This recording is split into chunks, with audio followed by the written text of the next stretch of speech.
Okay, let me see this. Well, hello, ladies. Hi, Heather. Hello, ladies. Okay, let's get into it. I had my first doctor's appointment in what, 2 years? I think I've had some telemed appointments, but this is the one where I was able to, and it was not my regular doctor because she's not taking in-person patients. So I actually had a man this time. And normally I would be kind of weary about it because he was, they don't understand what's going on in their bodies. But I found him to be a good listener. So he asked, we talked about the general stuff. And then he asked me, was there any concerns that I wanted to bring up? And I said, ooh, I have a list. Imagine. I said, but I said my main concern was balancing hormones. I work out, 5 to 7 sessions a week sometimes, and I can't seem to balance the hormone part, the hormones and the brain fog, the hot flashes. I mean, they come and go, and I know that's related to stress and also the losing weight. And the losing weight is more so not because I'm not unhappy with myself, but it's just more of an extension of trying to be a better version of myself, more improving on myself than I hate myself, because I really like myself right now and I'm comfortable where I'm at, but I'd like to see what it would be like to be a thinner me. Right.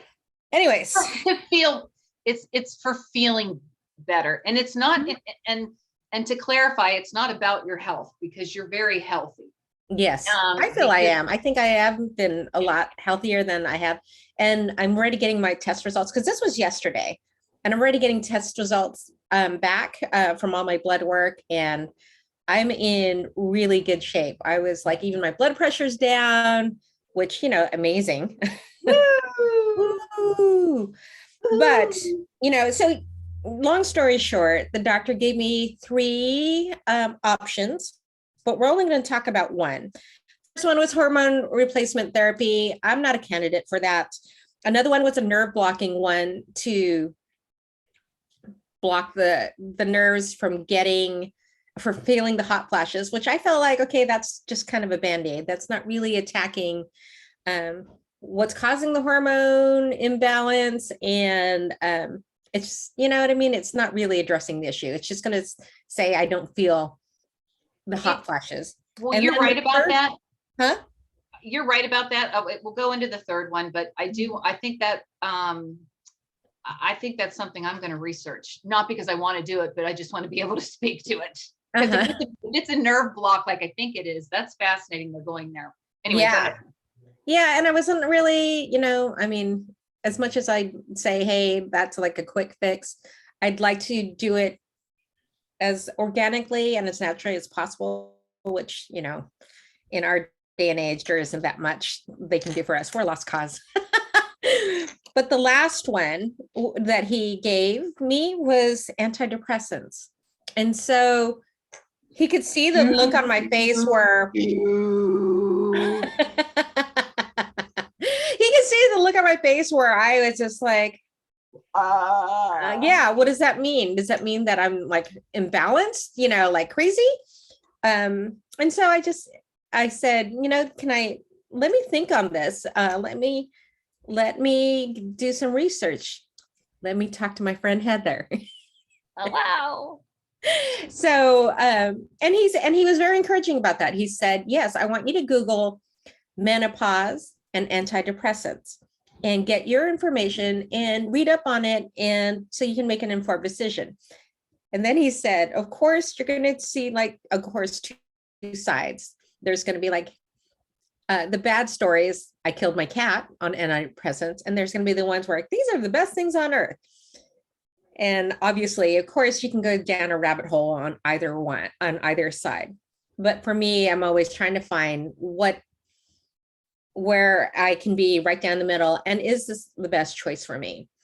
But the best, for me, the best information is always coming from not just reading the different experiences, but also hearing it from close friends and other women that have gone through this. And again, here we are creating a safe place and support system to talk about it. Right. So my friend Heather here Hello.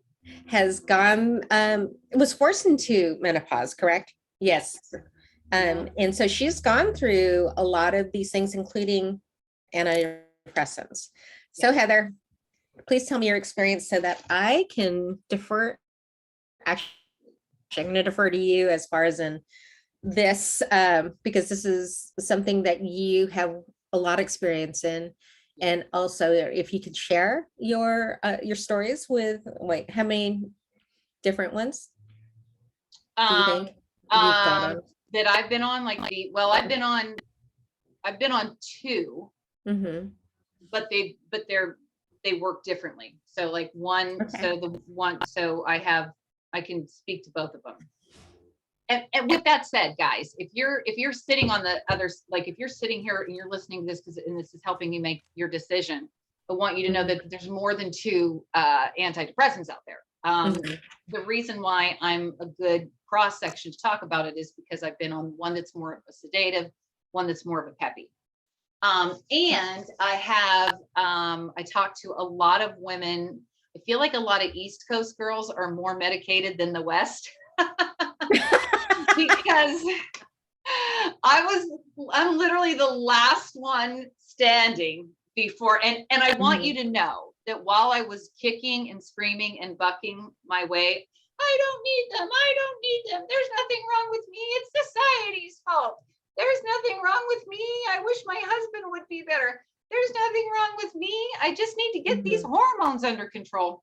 Everybody else in my flock out here in the East were already on them, and they were they had like little, they were probably having like little voodoo chants, that I didn't know about. My doll was like in the center, and they were all like, please make Heather take an antidepressant for all of us.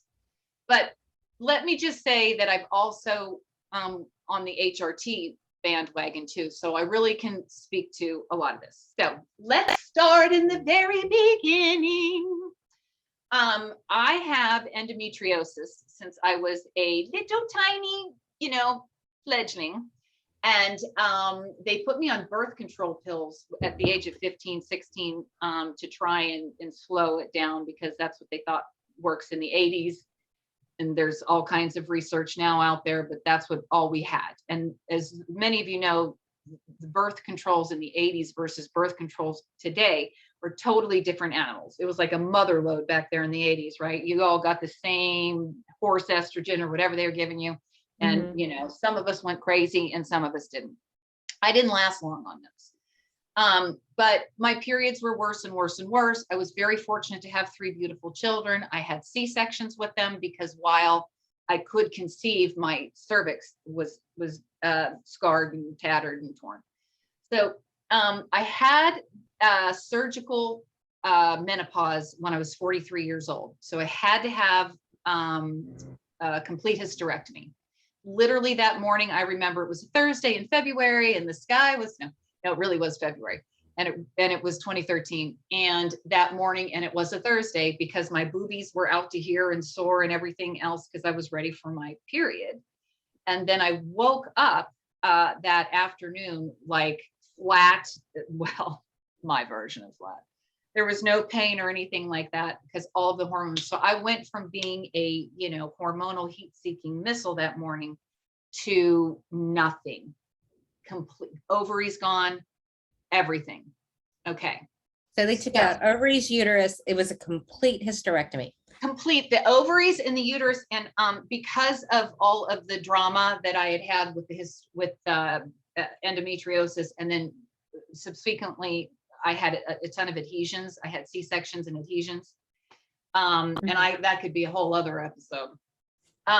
What they did was, I begged him, don't take my ovaries. And because I know about women that go into surgical menopause. And he's like, I'm telling you right now, if I see one bit of scarring anywhere on any one of those ovaries, they're both coming out. And then of course, it's a tale of the, they're telling you everything's going to be fine. We're going to give you hormones. It's like, it'll never happen, but they'll tell you whatever they have to do to get you in there, which in his defense, I don't blame him. I was a hot mess. You don't know that stuff until you come out of it. With that said, it's not at all like he said. I was like, where's my hormones? He goes, you got to wait 6 weeks. Well, I mean, to say that I saturated the bed from sweats, like and it does, those hot sweats, those flashes, they come on. And what they don't tell you about is the coldness either. So as heavy and intense are the hot flashes, the cold spells are just as much, where you're shaking because the regulation of the temp. So anyway, I went into surgical menopause that day, and I went on HRT within 6 weeks, and I went on estrogen. And from there, I went to see a doctor that specializes in hormones. And so I went on them all. So estrogen, I take, and they're natural based.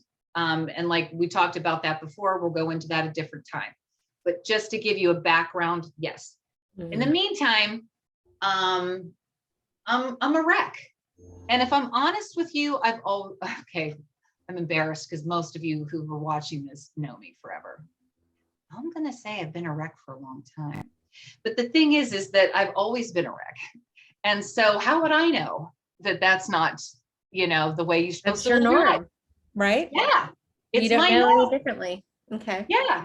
I'm a stress case. I'm a stress monster. I thrive on stress. It's killing me. So, and I took it as a slap in the face when somebody would say to me, like a professional, even like a doctor, sometimes things that we were managing before menopause or whatever, now that we're on the other side of that, it becomes unmanageable. Mm-hmm. And again, it's that judgment. We talk about it all the time. And that's why we're bringing this up too with the antidepressants. So I'm judging me. Okay. Because of all the women, remember, even so, if you were pregnant or you had PMS or whatever it was, oh, you have a problem with PMS. Mm-hmm. Oh, you were bitchy during your pregnancy. Oh, like there's something wrong with you, right? And not physically, that you're just woo-hoo. So I had the stigma of it. In the meantime, all my friends are going before me with this antidepressant. But just to dial back a little bit, after I had Sydney, of course, you're up and down all over the place. The child isn't sleeping, the whole bit. We had issues. So, and I was having terrible PMS. And my doctor at the time, they were doing a trial of Zoloft for PMS the week before your period. So you would take it like 7 days before your period starts. Then you would get off of it 3 weeks out of the month. Then you'd be on it, and it was 50 milligrams. Well, we all have learned that doesn't work. I mean, I got on it. And for like maybe the first day I was like, oh, but then I turned into this. I was happy. Don't get me wrong. I didn't care about anything. I was forgetful. I had issues with like kind of a time and space continuum where, I could see things like I was going to stop at the stoplight and I was like, oh, I need to stop my car. Beat, foot on brake. Sydney was small. So 50 milligrams, is that too high or is that too low? Actually, that's a therapeutic dose, but with no lead in and only 7 days. So, because how it starts is what they like to do is they like to put you on for 1 to 2 weeks on like an introductory dose. So I feel like for Zoloft, it's probably 25 milligrams, So, and then you gradually increase to your therapeutic dose within a couple of weeks. Otherwise, it's a shock to the system. And I had adverse response to that, which was a delay in my response time. So hence I should break instead of break. I know you know what I'm talking about. My daughter was falling. I saw her falling. I knew I was supposed to get her. I went to get her. By the time I'd actually reached out to get her, she was already on the floor. I explained that to my doctor, and there was an issue. There was another incident where I'm rocking Sophia or Sydney, can't keep them straight, in the chair. And Zach took a red Sharpie marker and went all the way down my white carpet. Okay. And I literally went, oh, honey, you shouldn't do that. No, that's not normal. To be like, oh, well, it happens. I mean, it's lovely, but also it was a red Sharpie marker going completely down. It was inappropriate. It was an inappropriate response and reaction. So I spoke to my doctor about it, and his Do you think you were just having? Oh, I was to say, do you think it was an out of body experience? Yes, it felt just like that. Okay. It felt just like that.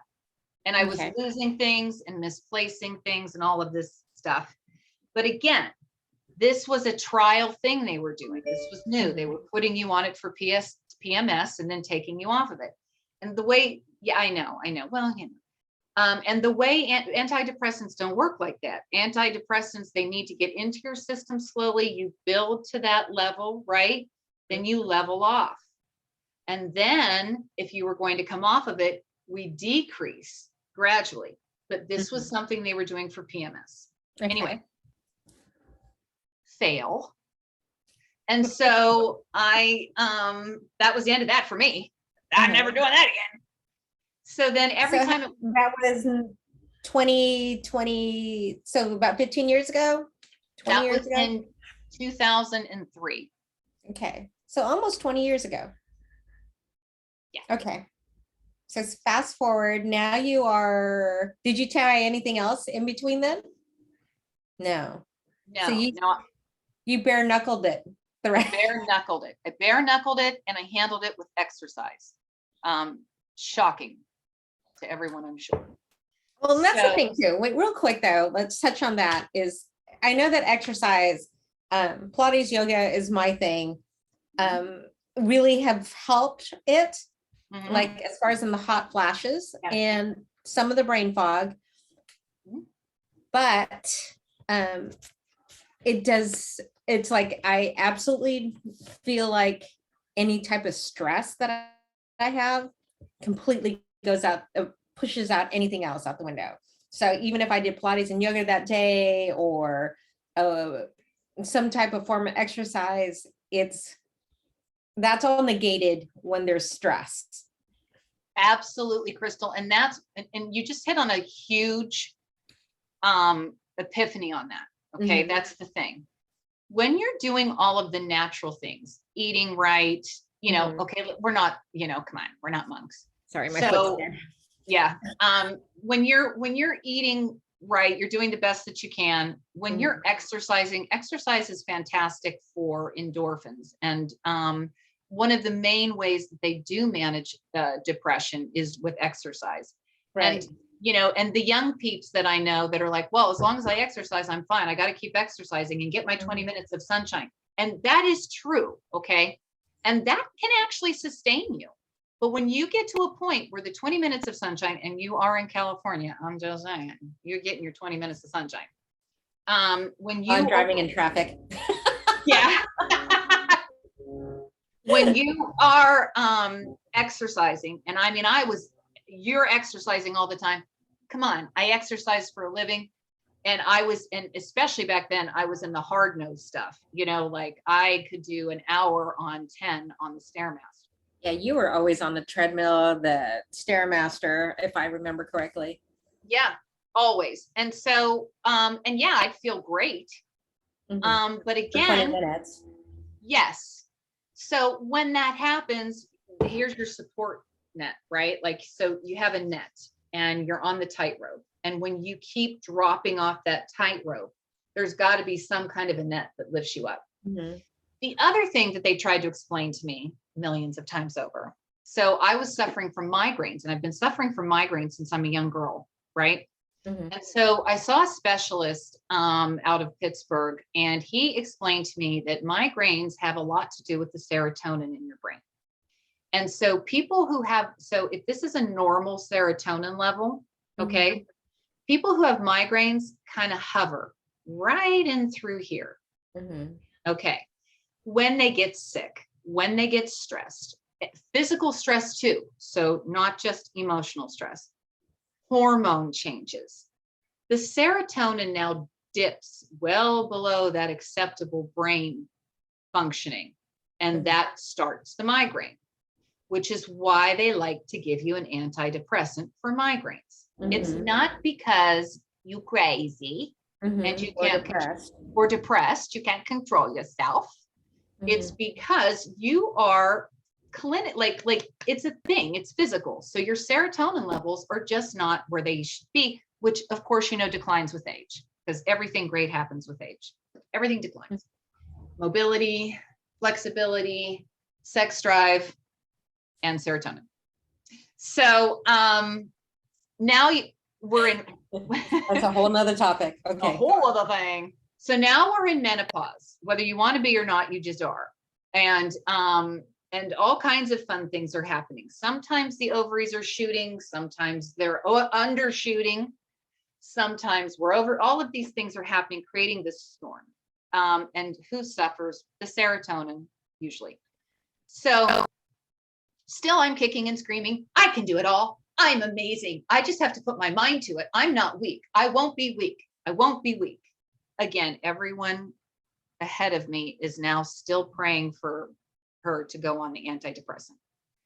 So I got COVID in October of 2020. And in my mind, I kept thinking, I'm weak if I take the antidepressant. I want you guys to hear that. I'm weak. I'm not that bad. Everything will be okay if I could just fill in the blank. If I can just do this, if you know, I will be all these things if I can just, yes. Yeah. And so know that. So, and then there was the fear. But if I go on the antidepressant, and what if I kill my cat? And my mom would always tell me the story about the crazy lady next door that she grew up with that shot her husband when she started taking Prozac. And this is like the urban legend in the family. So I tell the doctor, and he's like, she was going to shoot her husband anyway. You understand that, right? Like, well, what did he do? Yeah. Well, what did he do? He had it coming. So, so like, he's like, it wasn't the Prozac. So, so then I had COVID, and, there wasn't anything that I had to worry about not being present for. So in other words, well, I can't take it now because what if I get loopy? I have a session and I have this and this person's graduating. There was always these reasons why I wouldn't allow myself to take it, because what if I went and killed the cat the day that, you know, I'm supposed to be at a graduation party. So now I have COVID. I couldn't get any more miserable. I'm long hauling it. You know, it's week 5. And I'm looking at this bottle of antidepressants that I've had for a year that I haven't taken. Celexa, which is a little different than Zoloft. So the first stuff I was on was Zoloft. Now I'm on Celexa. He gives me Celexa. I cut it almost 20 years after the first. Okay. After the first flip down or out. Now I've got the Celexa, and I want you to know that the doctor prescribed me the Celexa when my dad died, and my dad died 4 years ago, and I've got the Celexa that I never took. Okay. But now I got nothing to lose. I got COVID. All right. Well, pause for a second. Why did he prescribe you Celexa when your dad died? Because, well, that's a good question. Let's go back and think.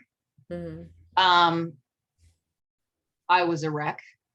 I was, dad's death was unexpected. And the kids were little. And my brothers were so much younger than me. And at that time, they were really looking to me to keep it together. And I went to the doctor and I was telling her everything, and I couldn't sleep. I mean, I was a wreck. And also, that's the same year that my son's teacher committed suicide. Oh, okay. Okay. All right. So there was a lot of going on right there. And it wasn't necessarily that you were depressed. Again, it was you were taking on a lot. Exactly. Which is why I was so reluctant to take the medication. Mm-hmm. Because you see, it wasn't physical, it was situational. Mm-hmm. Okay. And it wasn't like you could step out and say, hey, let me regroup, because there were so many things going on. And, you know, let's face it, moms, when do you get to like step out and like, you can't. You physically can't sometimes, or even mentally check out, because you know your spouses can take over for a little bit, but that doesn't necessarily mean, you know, these are all, again, whether we like it or not, teachable moments, whether we're leading with example or we're taking the reins on this stuff. And you are a rein taker. You take the reins. That's what everyone looks up to you to do. So there was no checking out or regrouping for you. Okay. There wasn't. Right. No. And the thing about it is like you said, and that made me even more suspect. I was so worried about taking something that was going to take me off my game, because I know how to function like this. Mm-hmm. I'm used to functioning like this. I don't know how I'm going to function on the antidepressant. Mm-hmm. Yes. Oh, right there. Okay. Right. It's that unknown. So it may be the devil, but you know the devil. Mm-hmm. Right. It's your devil. Yeah. So, and you know how to pivot in those situations. Yeah. And with this one, not so much. You don't know. You know, it's the unknown for you. Yes. Got it. Okay. Whew. And then you hear all the stories. Uh-huh. Killed my cat. I shot my husband. Yeah. The Prozac made me do it. Mm-hmm. So, you know, yeah. Well, and go ahead. Thank goodness, you know, and that's the thing too, is I know that the pandemic did a lot of things and a lot of people felt like they did setbacks. But I think for us, it was giving us that time that we needed. That. Yes, I agree. And really, and thinking through the pandemic, I don't know why I waited. Well, we do know why. I could have used that antidepressant way before I came down with COVID. But I'd also read that, and I know when you get sick, how the serotonin dips, and I've read about the long haulers, and I read about the depression, and I read about the brain fog and everything else. And I just felt like if there was ever a time to shoot someone because I wasn't on an antidepressant, this would probably be the best time. This is where I can walk free. Yes. The jury would side with me. Totally. If I was going to lose it and kill the cat, which I don't have, this would be the time to do it. Because first of all, I don't see anybody. So the chances of me shooting someone else is pretty good. So, but again, fearful me, I had a 10 milligram pill, which I don't even think is a therapeutic dose, cut it in half and took 5. And then I waited. I'm just going to take a sliver of it. Let me buy a pill cutter. And then I waited. Right. Hide the guns. I don't know if it's coming, you know, really. And all of this craziness, ridiculous. It was ridiculous when I go back and think about all of it. And I did this. I stayed on 5 milligrams for 2 weeks because God forbid. Okay, I survived 5, but you son of a bitch, you'll get me a 10. I know you will. So I go up to the 10. And the one thing I will say, because everybody has a different experience, right? And I'm trying to be honest with you. I lost a little bit of a filter for a little while. I don't know what that was about, but it's hard to believe. She's smiling as if I had ever had one. I was gonna Believe it or not. say, I think you probably needed to Do you think so? Yeah, I don't think know. so. One Well, time I you know, said, I don't see you every day, but you know, you and I talk a lot. So I think, you know, I honestly think that you are too nice sometimes, which you can never be never too nice, but I think it was almost at the expense of you. it was at the expense of me. You're Okay. 100% right. It was at Okay. the expense of me. It All right. was. And I was trying even before the antidepressants to do like the behavioral techniques. So I want to get into that a little bit too, like the behavioral modification. It's not like I wasn't trying to do behavioral modification. You know, I was. I just, and a lot of things were working, but it's like you said, until something goes bad, until the stress happens, until this, until that, you know, it was a battle. So really, in a lot of ways, I did survive COVID. And it was touch and go. Sometimes, you know, there was a concern. But it was good because if anything, I went on Celexa. I did lose that filter for a while. Some words that I said I thought were pretty gross. Like I'm not one to use genitalia words. Like I have a horrible, foul, filthy mouth. Let's not be, you know, let's not mince words. And I enjoy the F word in so many ways. I can use it in any, and I mean, I can do very spectacular things with the F word. I think it's a very versatile word, for lack of a term. And sometimes, like when you have brain fog, you get straight to the point. So cuts it to the chase. But I wasn't using that one. It was another one. So, and it came out, and I was like, and I literally felt the whole room go, ooh, and I was like, ooh. So that is the only downside. Let me tell you what the upside is. Take the pill, and I swear to God, this was happening. I've always been a very genuine, warm person, even when I'm stressed and everything else. I'm a hugger. That's just who I am. yes. Yes. Okay. So Yes. I had found myself becoming more and more distant without really acknowledging it, enjoying my time alone more and more and more and more, enjoying not interacting more and more and more and more. When I started taking the pill, I started laughing. Couldn't remember the last time that I had actually laughed out loud, and I didn't even realize I wasn't doing it until I started again. Ooh. Okay. Okay. It's just like, you know, remembering, you know, just unsolicited joy for you, right? Not being stressed in the moment. Yes. Okay. Okay. And then it's like anything else you don't know until you don't anymore. So like you go, oh, you don't know what you had until you lose it. Well, you don't know what you lost until you get it back. Ooh, that's like, I think that was me in the pandemic, being a year and a half furloughed, or not even a year, a little over a year furloughed. Yeah. I mean, you just get used to you get used to things. And so, and you think that's the norm. Yeah. You think it's so gradual, you know what I mean? This is not a night and day thing. We don't get here overnight. No. So I remember coming downstairs, and Chris was there, and our usual morning. And I went up just openly, willingly, instinctually, without even any thought, put my arms around him, gave him a hug. Good morning. And I'll never forget it, because he literally did this and gave me a hug and a kiss. I remember that.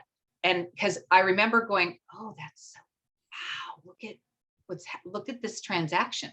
It was so meaningful, because it was meaningful to me, because I was no thought, hey, good morning. Now, come on, we don't all jump around farting rainbow clouds here, but I'm just saying that I felt it, and he felt it, and I felt him. You felt like you guys actually had a connection. Yes, but before the connection, it was more, I felt his shock, because that's how long it had been since I had come down and said good morning and wrapped my arms around him. Because you weren't sensing sensing the dread of the day, or? Yes, I guess I think it's probably deeper than that. Mhm. I don't think I was even conscious of how depressed I was. And do you think it's depression, or do you think it's, I mean, do you classify it now as depression, or do you think it was more so anxiety or frustration? Anxiety. I More think it was anxiety. absolutely Yes. anxiety. I mean, and that's the thing too, is like the definitions of anxiety and depression. When you look at them, it isn't like the sad, mopey person. You can be the most functioning depressed person, or the most functioning uh, anxiety ridden person. And I didn't realize I was all of those too until the pandemic shut me down, period. So, okay. Alrighty. Okay. Okay. So that continued and continued. I felt like the girl in my 20s, in the sense that the one that loved everything and happy. And again, I don't want to put this out like it's like, That's I the don't only want to, answer. yeah, it's not it, but it was so life-changing for me, because I was becoming back to, I literally was coming back to that person that I was. And I was doing all of this work to try and be that girl again, not be that girl again, but to find the joy to, Wow. okay. Mhm. And then this happened. And the other thing was, I started to realize things that would set me over the edge. And you hear this is very cliche. Oh, that would have set me over the edge. And then I went on the antidepressant and I didn't. And let me be very clear about that. That isn't because you don't care anymore. That's not true. I care. I care a lot. I cry. Okay. I have all of those same emotions. The difference is that I pick my battles. I have, for some reason, I have a clear understanding of what needs to be cried over, what needs to be worried about and handled, and what needs to just be, because that is the journey. And I think what that does, from what you're sharing with your experience, I think what that does is because, and I can see this not being on it, is you just get so overwhelmed to the point where you don't know where to start, where to begin. And what it sounds like with you and on the antidepressant is it's alleviated some of that anxiety, and so that you can be a little bit more clear and focused, and make those decisions, because before they were they got to the point where it was so overwhelming, that you didn't know A from B or C, and just like, okay, well, I don't know where to start, so I'm just going to go to bed. Yes. And you don't even realize you're shutting down like that. That whole forest through the trees, you Right. heard it a million times. You're standing at the edge of the forest, and you don't take the step because it's all the trees, because you just don't, you become so overwhelmed, and you don't know where the right step is. So you just don't, you're immobile. And even if you think you're not, if you're spinning in your head, like, I got to do this, I got to do that. If you're doing that, that is anxiety. And that is not serving you, but you're used to living like that. What I found was that I slowed down and I just started doing it instead of worrying about it. And people used to tell me that all the time, just do it. Why are you bitching about it? Why are you worrying about it? Just do it. But I couldn't. I guess I was just overwhelmed. I was trapped. And so, of course, my son, Mr. Got to look everything up, Mr. Intellectual. So he read about it, and he said, because he noticed, my kids noticed it right away. I'm sure Chris did, but he didn't know why. But my kids knew right away. I told them all, because I, of course, assumed I was going to shoot someone. So I let everybody know that this was going to happen. I'm going to start this antidepressant. If you see me reaching for guns, if you see me, don't give me the combination to the safe. Yes. Yes. Lock the door, lock me in a room. Call the police. Yeah. So they're all waiting. And what they found was, and they still say to this day, she's like a different person than they know, but the person that I used to be, in all frankness. Okay, I'm not a different person. I'm the girl that I always was, that got lost in hormones and childbirth and hysterectomy and my, you know what I mean, and life, yeah. life, you know, raising kids and all, and a pandemic and, you know, all of it. Mm-hmm. So I did all of that. My kids noticed right away. The one thing I do want to say about the ADHD, because there's no doubt that I have ADHD. Oh, you and me both. Okay. Let me hear this part. This is what I need to hear. This is what you need to hear. So ADHD, a lot of times is a component or is a side effect to depression or anxiety. Really? Yes. Huh. Yes. So if you can get, and I know that because the psychiatrist. Mm-hmm. If It's user therapy. I'm almost a therapist. I know. I can do it now myself. I'm taking appointments. So anxiety, if you can control the anxiety mm-hmm. or the depression, many times the ADHD will clear up. Now, there is a bit of the tail wagging the dog here. If you have ADHD and you're missing details and deadlines and this, that, and the next thing, what's that going to do to your anxiety level? Yes. Mm. So that's why they have the Concerta and the, you know, the stimulant for all of that, right? And then they have your antidepressant. And you got to play with it a little bit. Like some people may do better on the stimulant, some people may do better, and some mm-hmm. people need both. For me, the ADHD cleared up, like, not to say that I don't get off track. I mean, but you know, we are human, we have like big lives and all that stuff, but it's just so much easier for me to make a clear, rational decision now. Okay. What do I need to do first? What takes priority? And then if I don't reach whatever it is that I needed to do that day, it's usually not something that is going to throw me over the edge. And if it is something that I really do need to tackle that I didn't get done, I don't panic. I just friggin' do it, whether it's 10 o'clock at night, 11 o'clock at night, or 7 o'clock at night. Mm-hmm. And it's done and handled. Okay. Okay. So do you have any downsides? Can you think of any downsides? I don't, other than I've probably gained a few pounds. I really think so. In the beginning, I didn't. The first time I was like in the 10 milligrams, I lost weight. And I was telling you that. I couldn't believe it because you know why? Little Miss Exercise, workout girl, nutrition, this, that, and the next thing was stress eating. And she was stress eating without knowing what she was doing. That's part of ADHD. Mm-hmm. When you don't, and I defy anybody to mess with me on this who has experienced it. Do I eat too much? No, I know exactly what I ate all day. The truth of the matter is, I've been in your house like recently, and I'm like, are we going to eat today?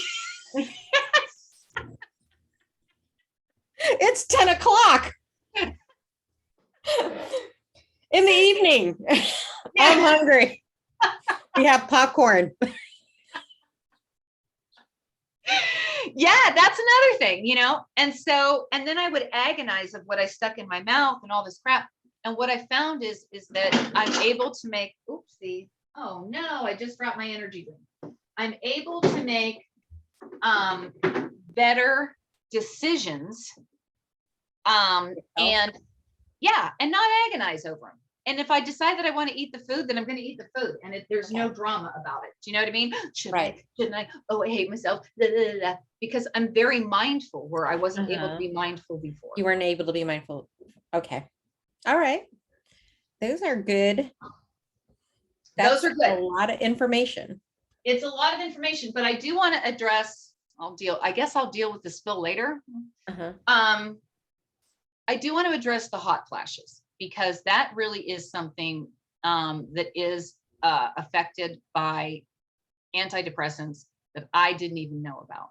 And okay. I know that because that's what brought us to this topic anyways, was hot flashes and brain fog. And brain fog.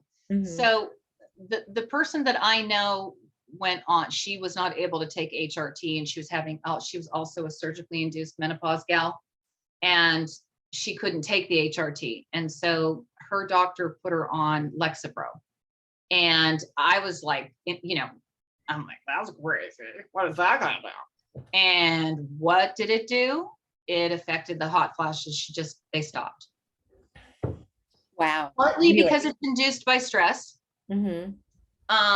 But I also believe there must be another regulation. There must be some other kind of, regulatory thing that it does do. So it does help with that. And the brain fog, yeah, if you get on the right one, but it's just like anything. Sometimes you've got to play around with it. People take Depo-Provera. They swear it's the best thing that ever happened to them. Other people do kill the cat on Depo-Provera.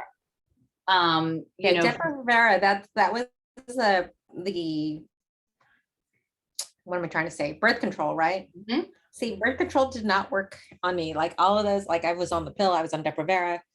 We just had to do it. Steve and I had to do it the old-fashioned way with condoms, and well, you know what they call people that pull out, right? Parents. Oh, I'm like, no, what? That makes sense. Mm-hmm. Yeah, no, I couldn't do birth control either. I had a horrible time with birth control, and it didn't matter what they put me on. I would respond that way. Norplant, so, I think too. But yeah, that helps me. Like, I love hearing what the pros and cons, personal experiences, rather with people that I know. I mean, yes, I'm going to listen to other women about it, but coming from you, I mean, who's going to give me frank and genuine, not sugar-coated, the meat of it. I'm like, okay, well, maybe, I'm still like, but yeah. Well, yeah, I think as well too is, and you nailed it right there with waiting for the opportune moment. I've got this, and I've got to be like, I can't be trying new meds when I have a film shoot, or I have a client. I need a block of time to adjust, just like, with anything now. Like, okay, I got the flu shot the other day. Oh, I got the flu shot and the single shot as well yesterday. And right before I got home, I was all like, holy shit, I can't move my arms. Yeah. So yeah, and I get that. And it's not like we have to methodically plan our everyday lives. It isn't very spontaneous yet. It's not. And I eventually hope to get at that place, but it's not here right now. We're laying obviously the foundation for it, but that gives me real good insight, and it also gives me hope. If that's. Yeah, because Christel, the other thing I was going to say too, so like when you ask about the downside I think is finding the right pill for you. I would guess, just because I would probably say, I bet you they're going to start you on a Lexapro or a Celexa if they were to do it, because that seems to be the one that they do with the hot flashes. The other thing I was going to say to you too is that some of the reaction that we have as we get older to physical stimuli, like obviously we have a greater reaction to vaccines. We have a greater reaction to flu. We have a greater reaction. Some of that really is serotonin based. Because when you have chronic fatigue or chronic pain, the nerve endings are, the nerves are really, it's like an inflammation of nerves. And so what they do is they'll put them on Cymbalta. Cymbalta is a antidepressant. So the antidepressant increases the serotonin, the SSRI on that, and it helps with pain. And it helps with sensory issues. So it's just another little thing to put in your hip pocket. So in other words, long story, like in a roundabout way, that reaction that you get to the shingle shot may not be as intense if your serotonin is elevated. Right. That's true. I mean, I just think, yeah, as we get older, things don't work as well. They're not 100% anymore. They might be operating at 50% or 60, 70%, depending on what it is.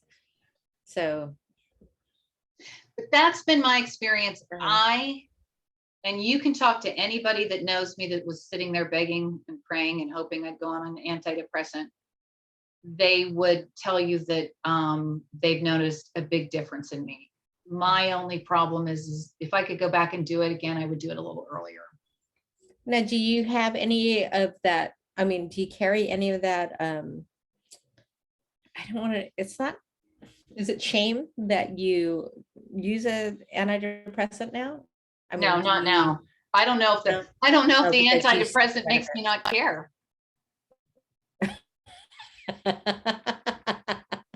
That's I don't give a fuck. Zero fucks. Zero. Yeah, What you think? And that's another thing. I would think that Christel? that's zero. Yeah, because before I went on the antidepressant, that's all I could think about what people were going to say and think about me and what I was going to think about myself.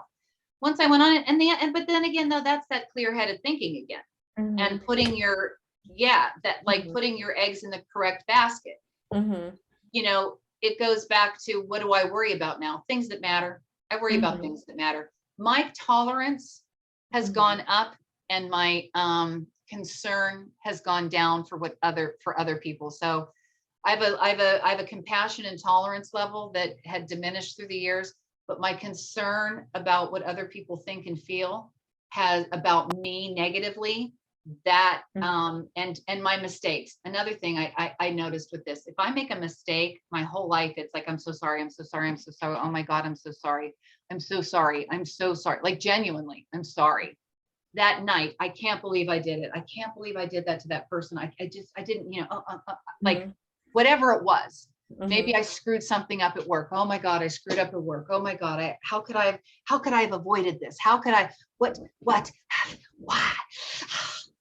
Now, and it's just, if this alone was worth it, I screwed up. Oh shit, that was bad. What did I do? Blah, blah, blah. Ooh, yeah. Oopsie. Don't do that again. Well, I learned from it. I learned from it. And that's it. There's no agonizing about it tonight. There's no worrying about it tomorrow. There's no frantic texts. I'm so sorry, forgive me. Because it's totally normal. So, because I'm slightly older than you, I feel like I've gotten to those places already in those respects, so I do think that just comes with eventually something has to give, and you become again that person that is self-accepting. Yes, self-accepting. And do you think you would have got to that place had you not been on antidepressants? I was trying really hard, Christel. I was trying really hard, and I was walking the walk. I was walking the walk, and I was talking the talk here, but it never got to here. So they weren't communicating. Yeah, the whole world, not the whole world, most of the world would think that I knew that was the case, maybe. Although I'm sure most of my friends, you probably, how I was, but with that said, not other than my inner sanctum, the whole world would think that I had it together that way, that I wasn't obsessive, about those kinds of things. That you weren't beating yourself up internally all the time. Yeah. But the inner sanctum knows, right? Like they knew. And again, I wasn't, it's not like I wasn't trying to connect the dots. I knew cerebrally, I knew here what it is. I know what I need to do. I know what's real. I know it's imaginary. I know it's inflated, but it wasn't clicking with the heart. Like it just wasn't connecting here. when I got on the antidepressant is when this started happening. I became very, very patient with myself and kind with myself and forgiving with myself. Things that I'm able to do for everybody and always have been able to do for everybody. Mm-hmm. And that includes the stumbling. As you know, you've watched me this past year. I stumbled. I've stumbled several times. I've fallen down. Mm-hmm. And sometimes it takes me, I'm dragging before I come back. I'm, Mm-hmm. you know, and yet there isn't that fear and anxiety of you're never going to get up. If you don't get up now, you're never going to get up. Mm-hmm. I know I'm going to get up when I'm goddamn good and ready. You're not going to be the boss of me. You ain't the boss of me. But yeah, and literally, and we're talking literally and figuratively stumble, like broke both my. Oh yeah, there was that. And there was that. But, and then, it's like, okay, things are going to happen. That one was a big one for you. That was huge. And I even look back on that now. It's such an incarnation, and the guys at Motion, I just love him. Motion is the company that I stream through for live classes. So I do the Zooms for our private classes, but I also stream for Motion, which is a company out of Canada. Mm-hmm. He's fabulous, this young guy. Mm-hmm. If he ever, and I'm not going to say his name, if he ever sees this podcast or whatever, he knows, who I'm talking about.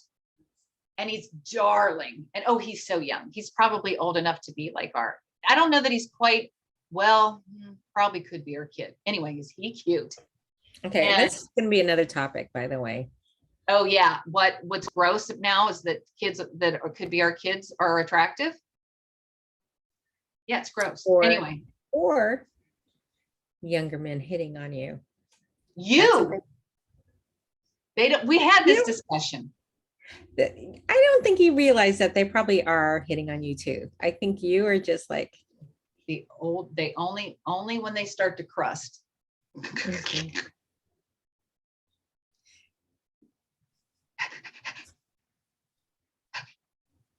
I don't think you're giving yourself credit. I love your boobies. Like they're still in the mindset where they think it's okay to talk about my boobies. Anyway, that is another subject. That is another topic though. But that was a whole thing. And the gentleman that I'm talking about said to me, because he had a similar thing, and he's an athlete, and he had a similar situation happen. He said, Heather, you're going to go through more of a mental journey than you are. And it had just happened. And you know me. I'll be back tomorrow. Can someone hand me a wheelchair? So I remember I'm like, what the fuck is wrong with you? Would you just And the truth is, and I said this before, I believe in my heart of hearts that if I was on the therapeutic, because that's when, so I went from 10 milligrams, called my doctor, told my doctor what happened. I went on a full strength aspirin for blood clotting for like a month, and she doubled my Celexa to the therapeutic dose, apparently. 20 milligrams. 20 milligrams. That is when the shit all came together. And I truly believe that if I was on 20 milligrams of Celexa, I don't think I would have fallen off of the curb and broke my foot and my ankle. And those of you who don't know, if you're checking in, no. Homegirl didn't just break her foot and ankle. She broke her left ankle and her right ankle and her left foot, making her immobile, out of the game, Gonzalo Bionis. So, but we always talk about it, always find out in hindsight why things had to be that way. Literally, my grandparents probably tripped me. I blame you, because I was running with my hair on fire. And I was about to probably be self-destructive in some way. Yeah, I think you were starting to ignoring all the cues and messages that you had learned during the pandemic and thought, okay, I'm good. And put yourself right back into an old pattern for sure. Yeah. Yeah. Right. Yeah. And then they're like, nope, did you not learn the first time? Like they're all up there like this going, you know what, bitch? We tried. We played nice. We had the discussion. Now we're going to break both your legs. Right. Until you get the lesson. We're going to keep doing this until you learn your lesson. And we're not going to stop. We're going to start here. Next time we're taking out the knees. Okay, well, that helps me. I mean, I feel a lot better, and you're someone that I always look up to and am inspired by and Back always at ya. respect. So I don't feel like I am so scared of it right now. I'm still gonna, I still have to, like you, have to marinate it. I might not wait 3 years, but or 4 years, whatever it was. It was, but I mean, it might have been 4. Because I don't know, but again, this created, love or hate the pandemic, it did provide us some opportunities that we probably wouldn't have slowed down for, honestly. Right. So, right. And I felt like it gave me a lot of second chances or redos. But yeah, I'm gonna start looking into that and doing a little bit more research. I'm probably going to call you some more after I'm going to actually talk to my doctor and what he recommends I take, and then call you and say, well, what do you think about this? Yeah. Or what do you want to think about that? And I might even turn to our group as well and see what is their experience. But again, this is not a forum to say, oh, blah, blah, blah, hate, or love. This is more so a safe place to have these discussions. So you can make your own informed decision to weigh it. We're not going down this rabbit hole from one cult to the other cult. This is women supporting women. This is women assisting each other in whatever crossroad they might be at. Absolutely. And you're right. It sounds like an endorsement right now of antidepressants, but keep in mind how I started with the story. It wasn't, it didn't work for me. It was the wrong antidepressant. For me, I really did try. I was doing all the physical stuff, and that's the truth. I didn't wake up, because there's the whole cop-out thing. Oh, what a cop-out. Just taking it. And do you think I didn't say it? I absolutely said it. Oh, life could be so easy if I just took a pill. But the truth, that's not really what it is. On the other hand, if it's not your bag, it's not your bag. It's just not something to be, it shouldn't be another judgment. It shouldn't be another benchmark for shame. The stigma is huge. And there's misinformation about it. There just is on both ends of that, by the way, because again, nothing is perfect. But like you said, this is just a safe place to talk about it. And what I find fantastic is that your doctor was willing to work with you on different medications to find the right one for you. And that, I think that is more key than anything. That, okay, let's find the right dosage. Let's find the right medication. Let's try these out. It wasn't, hey, let me just write you a prescription, but let's see what works for you. Let's ease you into it. Let's double your dose. Let's double. I just told them, I've broken this and that. Okay, I think we're going to increase your Celexa. How you feeling? The other thing I was going to say too that I didn't mention was my stomach, and all the issues I've had with my stomach.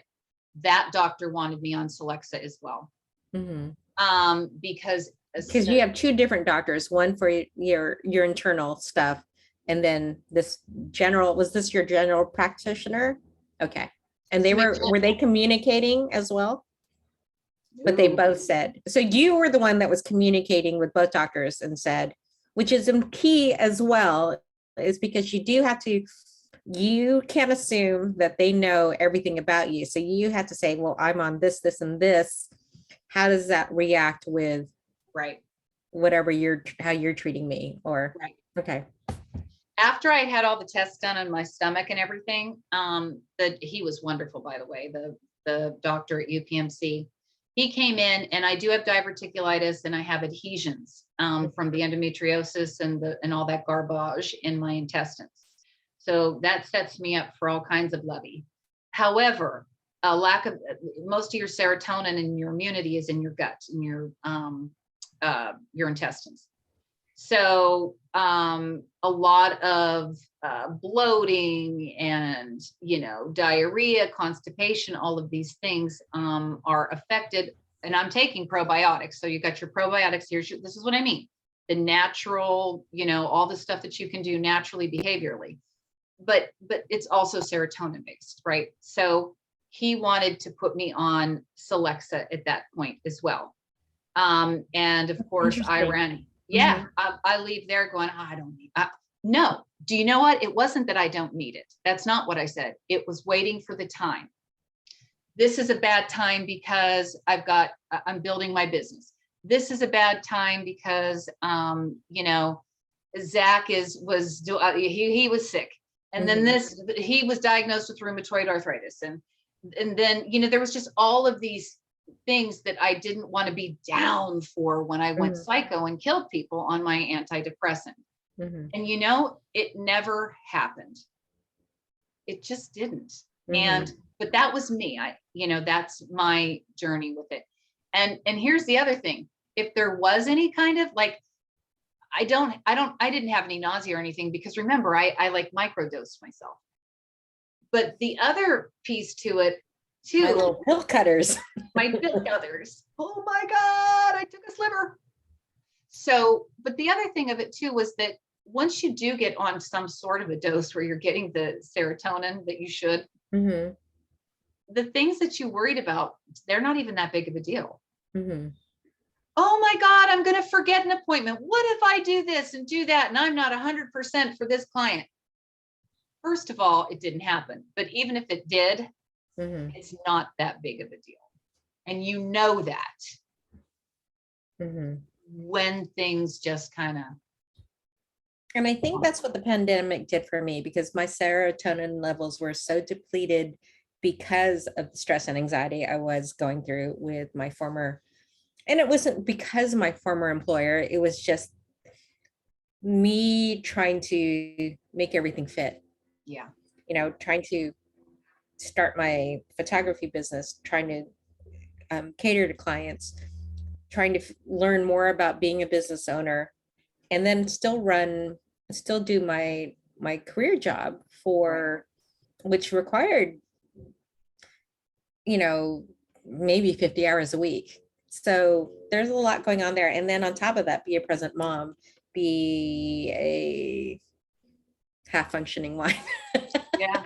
But you know what I mean? It was just, there were so many roles that I was doing. And I think once the pandemic shut me down, period, I was able to let that stress and anxiety go away. Let it leave my body finally. And I'm telling you, the first month of the pandemic, I probably slept. That's all I did was nonstop sleep. And it was interesting it took me almost a year to come out of it. And it's interesting now, it's like I don't have anxiety speaking in meetings. I don't have anxiety or about speaking in front of people. Because if you had asked me to do something like this a year ago, I would have been, fuck no, absolutely not. What are people thinking about me? Blah, blah, blah. So there's been a lot of things that have changed in this last year for me, and that's self-acceptance, that's being comfortable with my body, and just learning to trust my abilities. So, in that respect, I've got that, but I'm still now just dealing with things like hormonal imbalances of that sort. And so, I'm doing everything what I to my best ability. But maybe I do, like you said, need to top it off with something. And then maybe not, Christel. And maybe not, maybe let's, if things come to a head, yes. If not, I can just get off of them. Well, that's Or the other thing. explore other avenues. Well, that's the other thing I was going to say is, and we had talked about this, and I think that that's a really big thing that we need to put out there, because it is a non-judgment. It is a safe place. We're not trying to advocate one way or another, but I am going to say that fear, that statement, there's nothing to fear but fear itself, is absolutely right. When fear keeps you immobile, there's a problem. Pardon me. If you want to try some medication, I mean, and think this through for 5 seconds, okay? How many people have tried pot?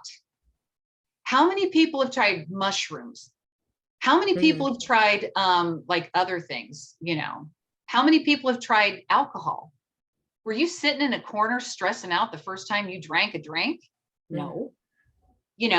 The first time you had, and I would say, here's my crazy statistics, 95.7577% of people have tried marijuana at least at some time in their life, in some fashion. Okay. Did you have a panic attack? You have never? No. I don't know how to, and this is what's so, it sounds moronic. I don't know how to inhale. I've never smoked because I don't know how. I don't know. Am I broken where I don't know how to inhale? I don't know. No, well, I wouldn't. But that doesn't mean that I haven't tried an edible. So okay, well, I can ingest. Yeah, I just haven't smoked. Okay. Okay, Bill. So I don't know. So I'm all like, is there a way to? Because I know how to eat. so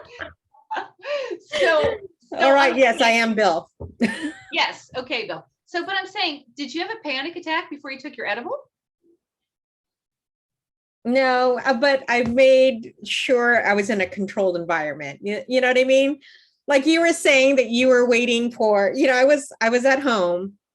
I made sure that, okay, water, my phone, all those things, blah, blah, blah. Yeah. Yeah. Well, let's put it this way. If we put it into perspective, what we're talking about here, and you guys going to judge me that nobody's going to judge you because honestly, I'm not big on the pot thing. Like I didn't smoke pot when we were young. I don't understand how to okay, it's dumb, but I don't. Well, the I don't inhaling thing, that's a concern, but I'm not concerned. It's a good thing not to know how to do. And yes, I guess. It's okay. And it's something that can be taught to you in like 3 seconds, but we don't need to worry about that. But what I'm saying to you is that you can get off of this stuff. And if you start on the introductory lower dose, that's the thing, but again, it's geared to build into your system and then to gradually come off. So, but when people are like, oh my God, if I take it, it'll be life-changing, or, it's not going to kill you. Well, I shouldn't say that. Disclaimer, you could kill the cat. There is a black box on all that stuff, where some people actually have worse symptoms. Well, and that's the thing with the gradual on and off. You can't just quit it cold turkey, right? No, you shouldn't. Okay. That's what I think everyone needs to know is, and that's where people have just gone off the deep end, is because they've quit cold turkey. And for me, that was one of the reasons why, so if you take 5 milligrams from 10, that's the introductory dose. That's also the exit dose. So that's another reason why I stayed on the 5 milligrams forever. I am going to stop it when I want to stop it. Right. Now, do you go, where's my medication? Where's my medication? I need to take my medication. Do you miss a day, or do you notice when you miss a day? This is really crazy. I have not missed a day since I've been on it. But Christel, I'm much more meticulous now than I was in terms of, okay, you saw my upstairs. I showed you my organization thing. Yes. I have things lined up now where this is my morning stuff and my evening stuff is in the kitchen, because I know that that's usually where I am at the end of the day. My morning stuff is the Celexa and my thyroid medicine. I was just going to call you Rain Man. I'm an excellent driver.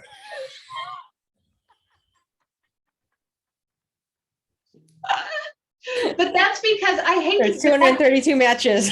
Okay, go on. But that's the ADHD that was kind of cleared up for me. Not that I don't forget to take pills, but there for a while, like I take allergy medicine too. And there for a while, I'd be like, before again, I mean, I do sound like the poster girl for this shit. I don't mean it to sound like that, but I can't tell you how many times I'd be like, did I take you Zyrtec? Did I take you? It was 3 seconds ago, but did I take you Zyrtec? Oh, that's me, period. Did I? Literally, I'm looking at the glass of water that I just poured for myself and checking to see how much water is missing, because that will give me an idea as to whether or not I took the pill or not. Ridiculous. I've had to count my pills before. It is literally that. But then it's not because of medication, because I just can't remember. Yeah, I can't remember. So that's gotten better for me. And now I have a new system too. But again, this is what I mean. So like I said, it's not like you're changing. It's not like it changes, oh my God, I have a memory like an elephant now. I'm good in bed and I never was. It's not like that. But it changes the way you think. So in other words, I know I'm forgetful. I know that I will forget these things. So instead of like red rumming it, every day I go to the pill thing and I can't remember, did I take it? Did I not take it? I made a plan. Okay, these are my pills. This is at my morning station, my evening station. And I literally put them on my tongue and go like this. Yeah, that's the Celexa. I've done it before I swallow, which sounds stupid, but that's a motor planning. That's an executive functioning. So it's cleared your brain to be proactive, not cleared the muddleness or muddling in your brain to be more cognizant and focused. And find strategies. Which you couldn't do before because you were just inundated, ADD, overwhelmed. That I didn't know it was that bad. And again, while my inner sanctum probably did, most people had no idea. I'm very high functioning. I think. Well, like, yeah, we all like to think we're high functioning. Meanwhile, everybody's going, is that what she calls herself? Yeah. Okay. And another thing too, when I do make, like I said about the mistakes, like I forgot to make a payment to my Boss Cops thingy. Your what?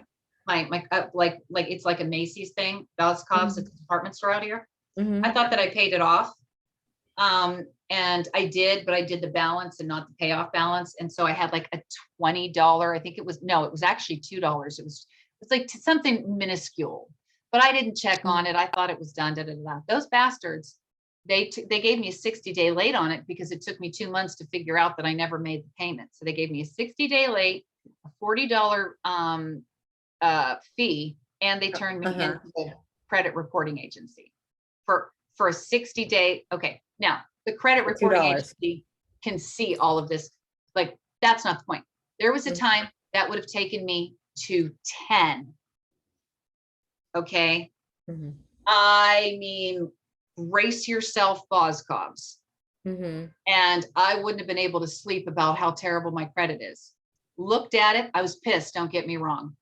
That doesn't go away. The emotions are still there. I spent a sufficient amount of time wearing my hair shirt and then getting mad at Boscovs and then being logical about really what is the impact here. Mm-hmm. You know, it's ridiculous and it's all hype. So that's a difference.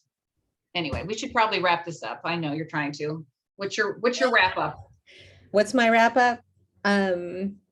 It just gives me, again, you're a person that I trust and will give it to me straight, both good and bad. And it gives me a lot to think about as far as in whether this is for me or not. But knowing how we are in the same, I feel like everything I go through, you go through like 6 months or a year later. Definitely. And so this was neat, like to be on the opposite end where, okay, you've gone through this and now I can learn from it. Yeah. Right. Usually right. I'm always going to you with it. Always. This is happening, blah, blah, blah, blah, blah. Yes, I did the same thing. Rah, rah, rah, rah, rah, rah, rah. Mm-hmm. So yes. But yeah, it's always good information. And I hope we haven't lost everybody at this point, but don't, whatever you want to do, just take the stigma off of it. Yes. Don't take the judgment off of it. And I think that one was really helpful for me, like taking the judgment off of it. And again, having that go-to person to have these discussions about it. Again, safe place, creating some type of mentorship and eliminating the stigma. Yeah. There shouldn't be any stigma with this. There shouldn't. And the same is true with ladies with postpartum. Yes. I mean, we were talking the other day about the pregnancy thing. That was something that we forgot to kind of like, but I think that's a whole topic or session itself, because when I look back at it, I do believe I had postpartum, like high functioning postpartum for sure. Yeah. And then being able to find ways to support other women to make them feel safe, that this is, not brushing off signs, symptoms, and when they are asking for help, or recognizing the calls for help, even though when they don't even know. Yeah. Agreed. Completely. Completely. And they wouldn't feel stigmatized if they weren't if they weren't made to feel that way. And again, that's the whole judgment. Well, I can handle it. She can handle it. This one's handling it. Everyone's handling it. I did this and I did that. And, I don't but again, would you do it again? Would you recommend it for your daughter? Exactly. Right. That is it. Just because you did it, does that make it right? Would you want to do it again? If there's a better way of doing something, I thought that's progress. Or, would you like to see your daughter go through that? Right. No. If I see if my daughters have children and they're struggling in the way that I was struggling, there is no way in hell that I would want them to go through it. And I would step right in and give them my ideas and thoughts on it. Why should they struggle that way when they don't have to? Enjoy your children. Right. Enjoy your life.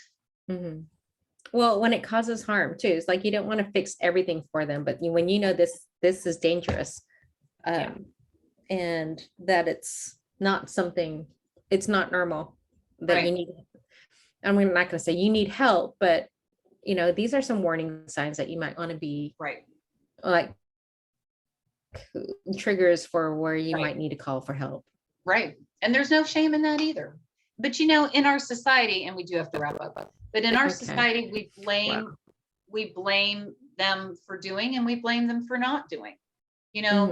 How many, again, this is really deep, but how many women have done some pretty dire things to their children in a state of really, and it's not just depression, right? Like now we're in psychosis and things like that. And they're mad at them because they didn't go get help. They knew they were crazy. Why didn't they go get help?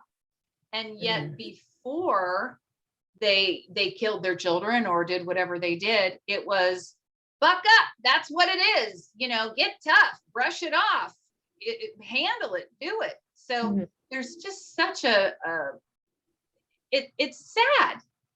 But again, these are just people that are looking for a reason, not, it's their own fears and self-esteem that they're covering up through all of this. Mhm. But the people that need the help don't know that, Right.